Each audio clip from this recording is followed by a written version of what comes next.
বিশ্ববিদ্যালয় এবং কলেজ লেভেলও বেশ সাড়া ফেলেছে। সে কারণে এই বিশ্ববিদ্যালয় এবং কলেজের বিপুল সংখ্যক শিক্ষার্থীরা অংশগ্রহণ করছে। আমরা তাদেরকে ধন্যবাদ জানাচ্ছি যে ছাত্র দলের এই ধরনের কার্যক্রমে তারা অংশগ্রহণ করছে।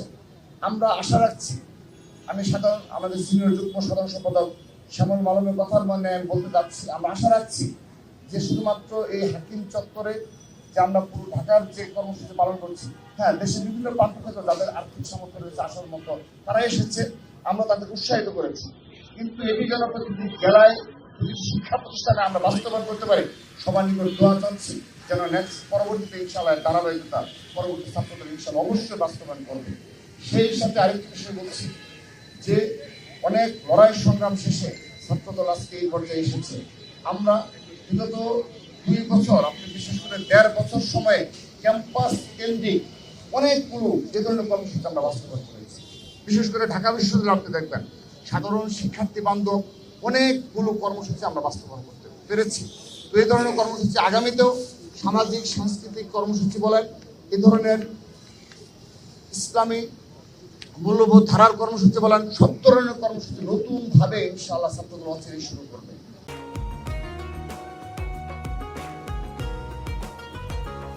এবং সেটি আমরা দৃশ্যমান ভাবে সাধারণ শিক্ষার্থীদের সাথে থেকেই আমরা সেই কর্মসূচি বাস্তবায়ন করব।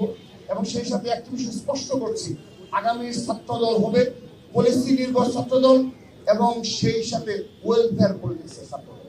আমরা পলিসি এবং ওয়েলফেয়ার পলিটিক্সের অপূর্ব সমন্বয় ঘটাবো ইনশাআল্লাহ। আমরা শুধুমাত্র আর্থিক বিনিয়োগ করে রাজনীতি সেটিও করবো না, আমরা শুধুমাত্র পলিসি নির্ভর রাজনীতি করবো না, আমরা পলিসি নির্ভর এবং ওয়েলফেয়ার পলিটিক্সের এক অপূর্ব সমন্বয়ের ছাত্র রাজনীতি আগামী ছাত্রদল উপহার দেবে। সেই সাথে আমি আবারও ধন্যবাদ জানাচ্ছি যে যারা এই ধরনের কর্মসূচি বাস্তবায়নে নিরলস ভূমিকা পালন করছে তাদের প্রতি, এবং আপনাদের প্রতি ধন্যবাদ জানাচ্ছি। আপনারা কষ্ট করে রমজান মাসে সকাল সকাল এসেছেন। আমরা ঠিক 10:30টায় শুরু করেছি, 4টা পর্যন্ত চলবে। আগামীকালও আমাদের এখানে যে প্রতি বাকি থাকবে তারা অংশগ্রহণ করবে, এবং সেই সাথে অনলাইনে যারা অংশগ্রহণ করতে ইচ্ছুক তাদের সেই অনলাইনে কার্যক্রম আগামীকাল এখানে এবং আমাদের নয়াপল্টন পার্টি অফিস সেখানেও আমরা কার্যক্রম পরিচালনা করব। অনলাইন এবং অফলাইন মিলে প্রায় 2000-এর অধিক শিক্ষার্থী এই 2026 সিজন 2 এর প্রতিযোগিতায় অংশগ্রহণ করেছে।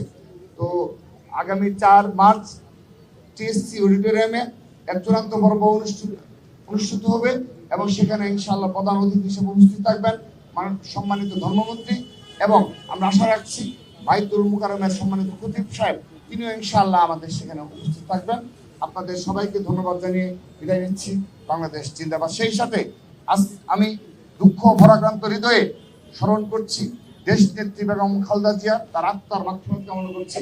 এবং আর মুসলিম জাতির জন্য, মুসলিম বিশ্বের জন্য একটি দুঃখের দিন যে আমাদের সেই প্রিয় নেতা